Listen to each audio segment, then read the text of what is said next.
Welcome to ప్రజా television news బులెటిన్ల ముందుగా headlines. Vaikuntha Ekadashi ఆలయాలకు పోటెత్తిన భక్తులు.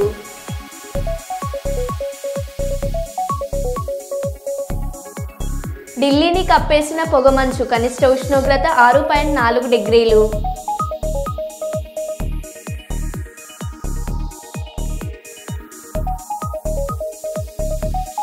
హైదరాబాద్ మణికొండలో నిర్మాణాలను కూల్చివేస్తున్న హైడ్రా అధికారులు.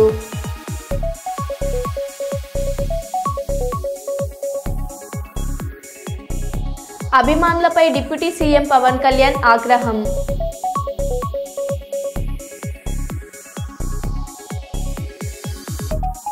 వల్మిడిలో అంగరంగ వైభవంగా ముక్కోటి ఏకాదశి వేడుకలు.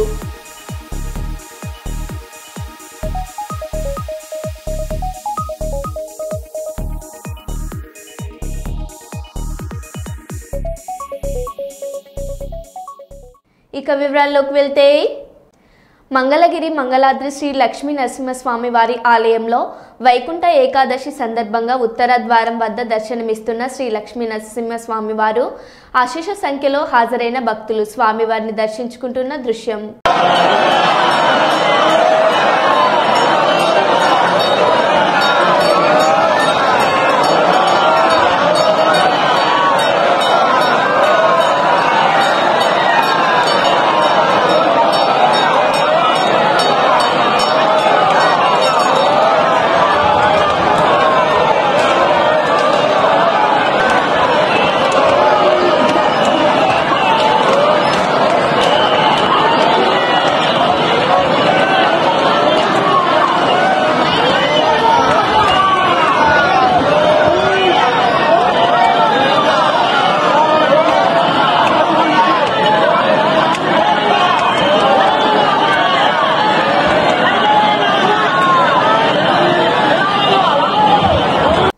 వైకుంఠ ఏకాదశి సందర్భంగా ఇవాళ శ్రీవారిని పలువురు ప్రముఖులు దర్శించుకున్నారు.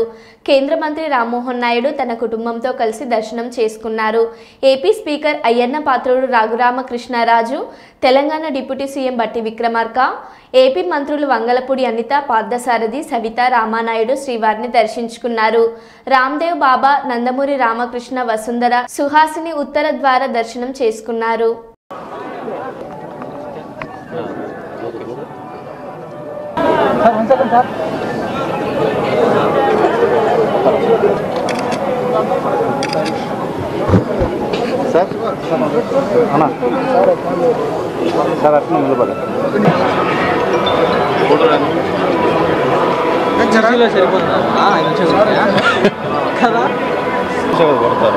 ఆడిపోయినా మళ్ళీ ఆడిపోయి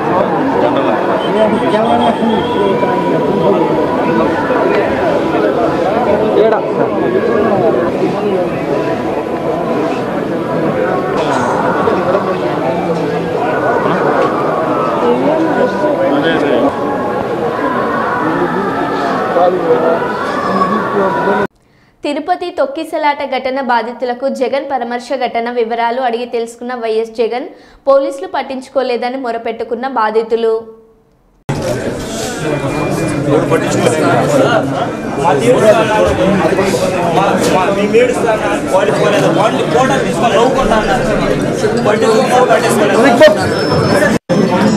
ఇక్కడ 15 మంది సరే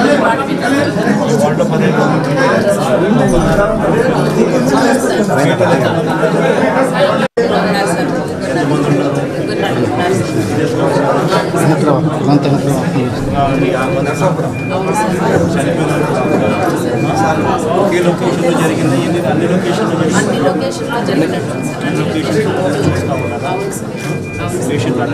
అన్ని లొకేషన్స్ నుంచి వచ్చారు సార్. అందరినీ ట్రీట్ చేస్తున్నాం సార్. ఇక్కడికి వచ్చాక మేము మా వైపు నుంచి మేము అన్ని చూస్తున్నాం సార్. ఇందాక వచ్చారు సార్, మాట్లాడారు, చేస్తామన్నట్టు చెప్పారు సార్. నలుగురే పోలీసులు ఉన్నారు 4000 జనానికి. ఇంకా ఎక్కువే ఉన్నారు. 7 వారాలు దుంకేసి వచ్చేసినారు, నలిపేసినారు, సగం చనిపోయినారు అనుకుంటే ఈడ్చి మనమే వేసుకుంటున్నాం. కానీ పోలీసులు పట్టించుకోలేదు. మాత్రమే మొత్తం అన్నారు ఏమన్నా మాట్లాడితే. జగనన్న ఇప్పుడు మీరు వస్తున్నారని చాలా మంది మేము అడ్డపడ్డాం, మేమంతా కూర్చొని అడ్డపడ్డాము. లోపలేసి బందీ చేసినారు ఇంతసేపులో.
ఏం పేరు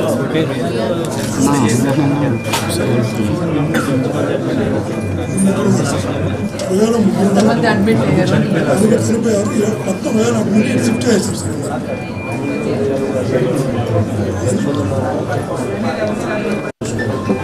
తెలియదు పేరు నాకు తెలియదు వాళ్ళ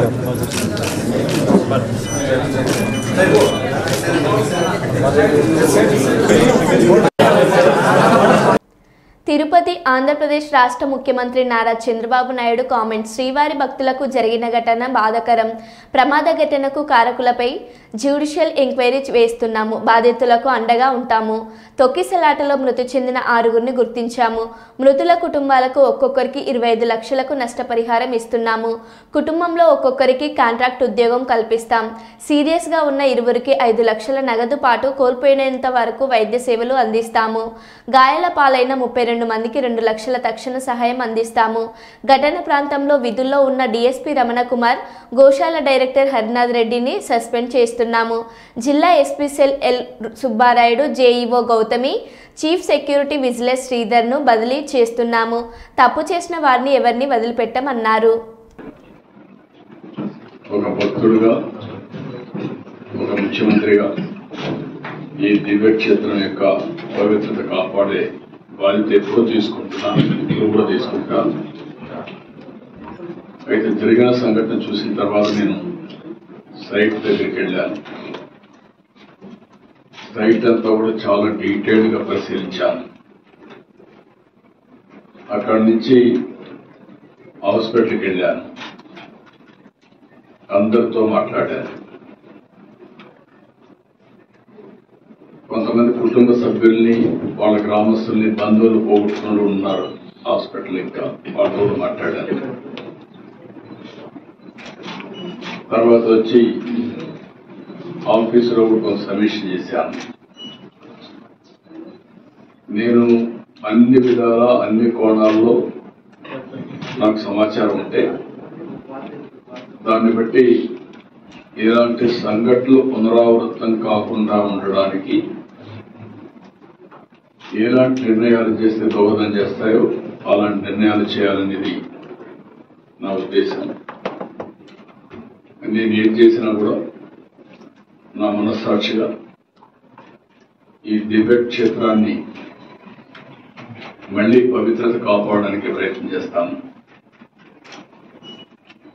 అందుకని ఈరోజు కొన్ని నిర్ణయాలు తీసుకుంటూ కొన్ని డైరెక్షన్ కూడా ఇస్తున్నాను. అదే మరి బోర్డు చైర్మన్ ఉన్నాడు, ఈఓ ఉన్నారు, వాళ్ళకు కూడా మెంబర్ కూడా ఉన్నారు. వాళ్ళు కూడా చాలా స్పష్టంగా ఆదేశాలు ఇస్తున్నాను. వాళ్ళు కూడా బోర్డులో డిస్కస్ చేసి నేను చెప్పిన రేవంత్ రెడ్డి రాసిచ్చిన 4 ప్రశ్నలు పట్టుకొని 40 రకాలుగా అడిగిండ్రు ఏసీబీ అధికారులు. పైసలు ఇక్కడి నుండి పంపినమని చెప్పినాం, పైసలు అక్కడ ఉన్నాయని వాళ్ళు చెప్తున్నారు. ఇందులో కరప్షన్ ఎక్కడుంది? ఏసీబీ విచారణ అనంతరం BRS working president KTR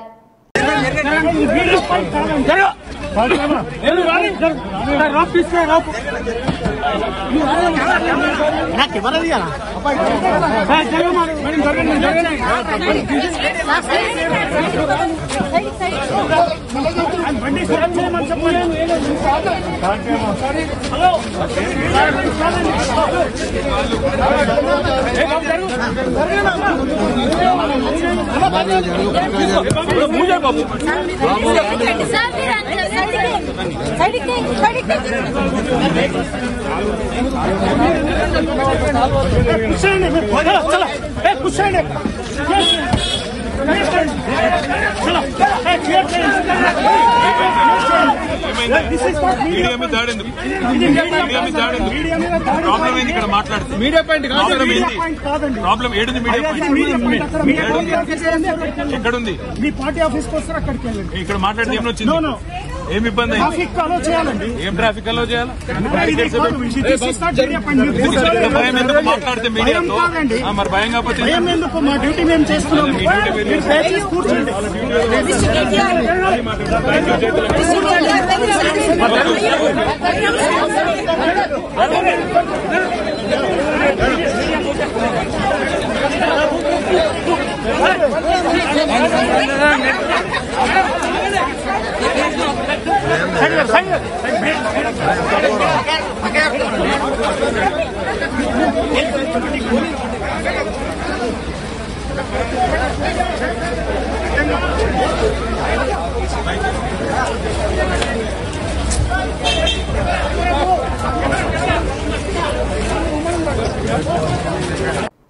Revanth రెడ్డికి ఏమో ఆయన జైలుకు పోయిండని అందరినీ జైలుకు పంపాలని ఆరాట పడుతున్నాడు. నేనేమో విదేశాలు తిరిగి పెట్టుబడులు తెచ్చినా కాబట్టి నాకు మన రాష్ట్రాన్ని విదేశాల స్థాయిలో అభివృద్ధి చేయాలని ఉంటది. ప్రపంచ పటంలో హైదరాబాద్ను తెలంగాణను పెట్టాలని మా నాయకుడి కమిట్మెంట్. మేము మీలాగా లుచ్చ పనులు చేయలేదు. కేటీఆర్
నేను రేవంత్ రెడ్డి గారిని, నీకు పైశాచికానందం ఉంది, అర్జెంటుగా నేను జైలుకు పోయినా కాబట్టి అందరినీ జైలుకు పంపాలి అని నీకు ఆనందం. నేనేమో విదేశాలు తిరిగి పెట్టుబడులు తెచ్చినా కాబట్టి నాకేమో విదేశాల స్థాయిలో మన రాష్ట్రం మన దేశం డెవలప్ కావాలని నాకుంది. నీకు మాకు తేడా అది. ప్రపంచ పటంలో హైదరాబాద్ని పెట్టాలి, తెలంగాణను పెట్టాలన్నది మా నాయకుడు కేసీఆర్ కమిట్మెంటు, మా కమిట్మెంటు. మేము నీలాగా 50 లక్షల రూపాయలతో దొరికిన దొంగలం కాదు, నీలాగా లుచ్చా పనులు చేసిన వాళ్ళం కాదు. నీకు భయపడేటోడెవడు బీఆర్ఎస్ పార్టీలో తెలంగాణలో లేడు.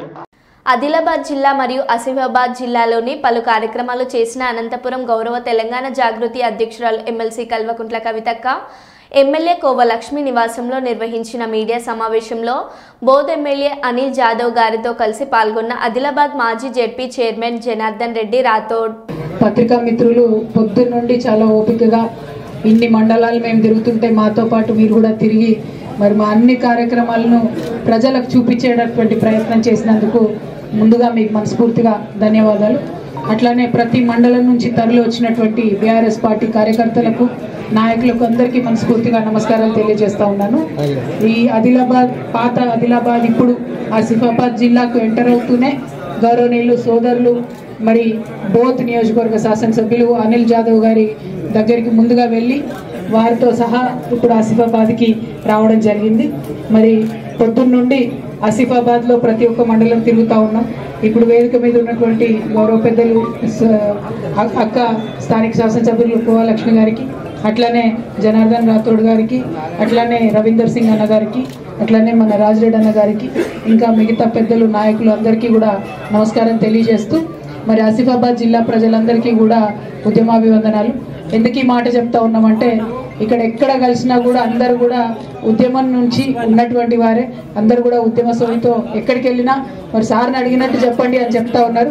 ఆసిఫాబాద్ నుండి కేసీఆర్ గారికి ప్రత్యేకంగా శుభాకాంక్షలు కూడా తెలియజేస్తా ఉన్నాను.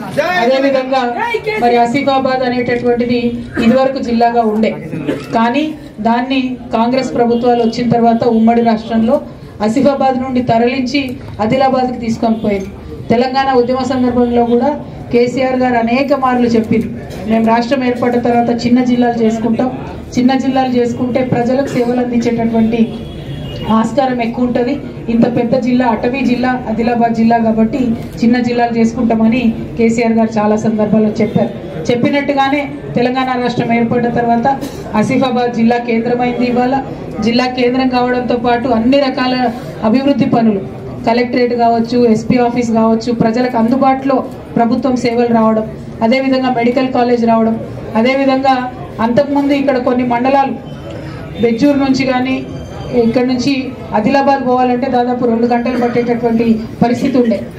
ఇవాళ 3 రోజులు అక్కడ పోయి ప్రజలు అక్కడే ఉండి కలెక్టర్తో పని ఉంటే చేసుకొని ఇంటికి వచ్చేటటువంటి పరిస్థితి ఉండే.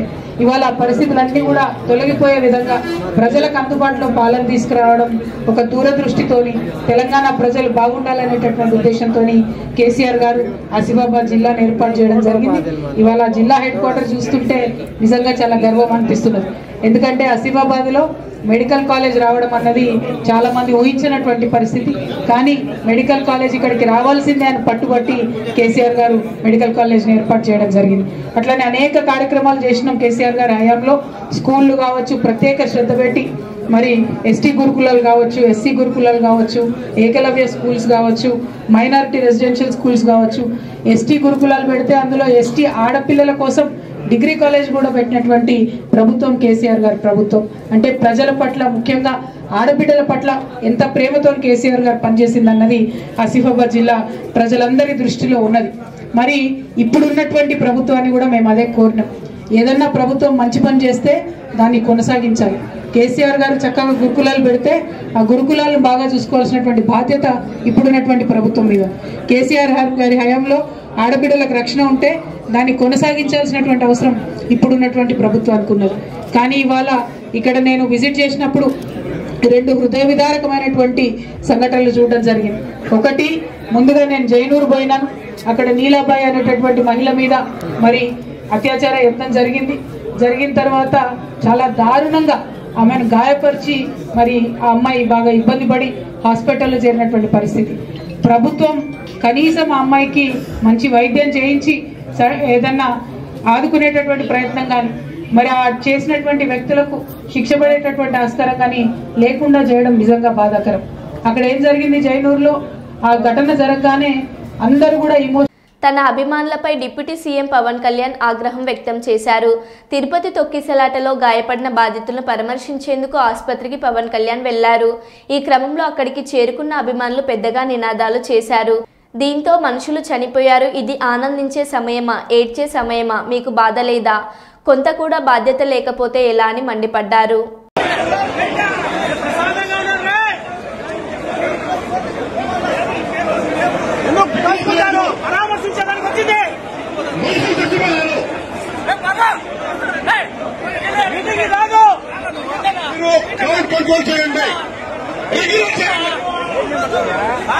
పరామర్శించడానికి మీటింగ్ కాదు.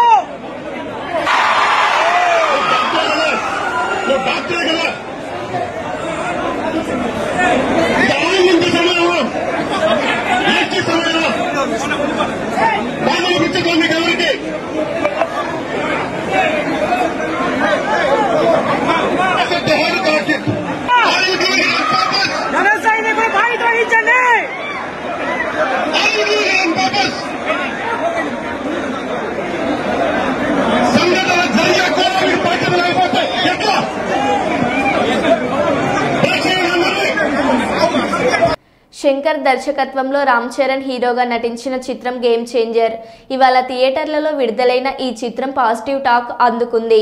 నిజాయితీ గల ఆఫీసర్ వ్యవస్థపై ఎలాంటి ప్రభావం చూపిస్తాడనేదే గేమ్ చేంజర్ స్టోరీ. సామాజిక కార్యకర్తగా ఐఏఎస్ అధికారిగా రామ్ చరణ్ మెప్పించారు. అయితే థియేటర్లలో సినిమా చూసిన ప్రేక్షకులు తమ అభిప్రాయాలు చెప్పారు. పైన ప్లే బటన్ పై క్లిక్ చేసి వీడియో చూడండి. సెకండ్ హాఫ్ ఒక 20 minutes ఉంది. సెకండ్ హాఫ్ ఫ్లాష్ బ్యాక్, అది హైలైట్ సినిమా.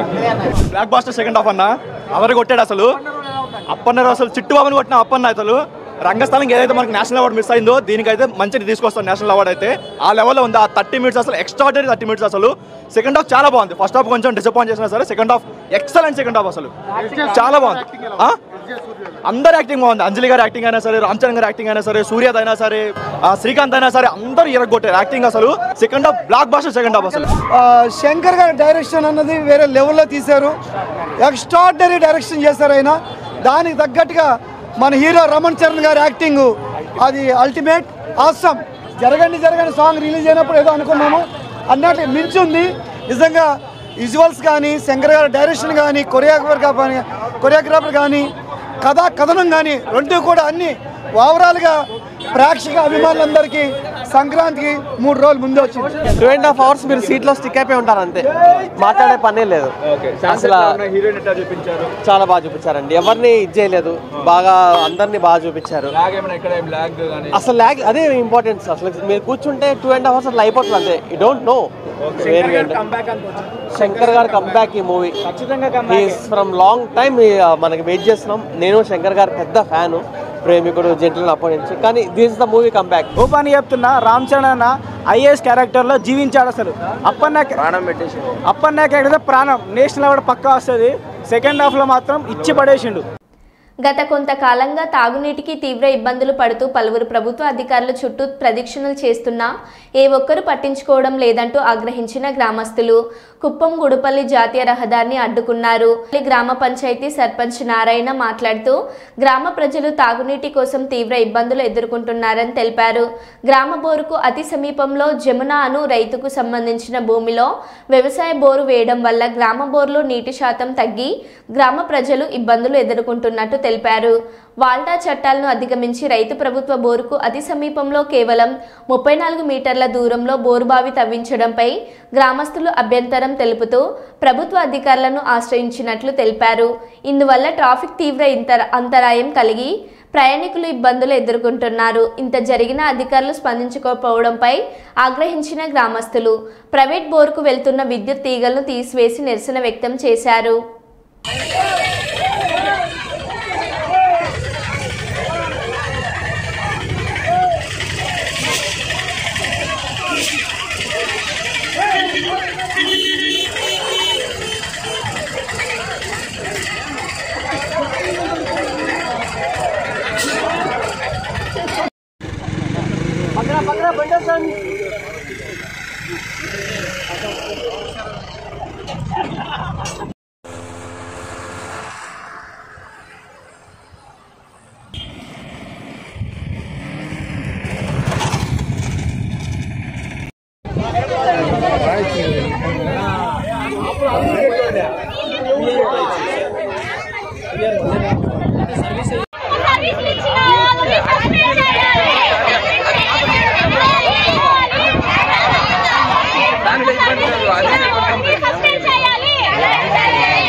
నారాయణ, నేను చీకటిపల్లి గ్రామ పంచాయతీ సర్పంచ్.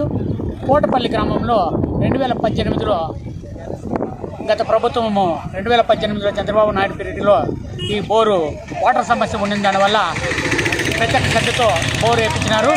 ఇది సజావుగా సాగుతూ ఉండింది, బాగా నీళ్లు వస్తూ ఉండింది. దీన్ని 2024లో నవంబర్లో నారాయణ జోగ్యానూరు అని ఆయన వచ్చి భూమిని కొని బోరు. కానీ కోటపల్లి గ్రామస్తులు ఈరోజు అందరూ అధికారులకు అర్జీలు ఇచ్చాము. పంచాయతీ యాక్ట్ ప్రకారంగా ఓల్డ్ యాక్ట్ ప్రకారంగా తెలియజేశాము. వాళ్ళు దీనిపైన చర్య తీసుకొని 3 నెలలు ఆపారు.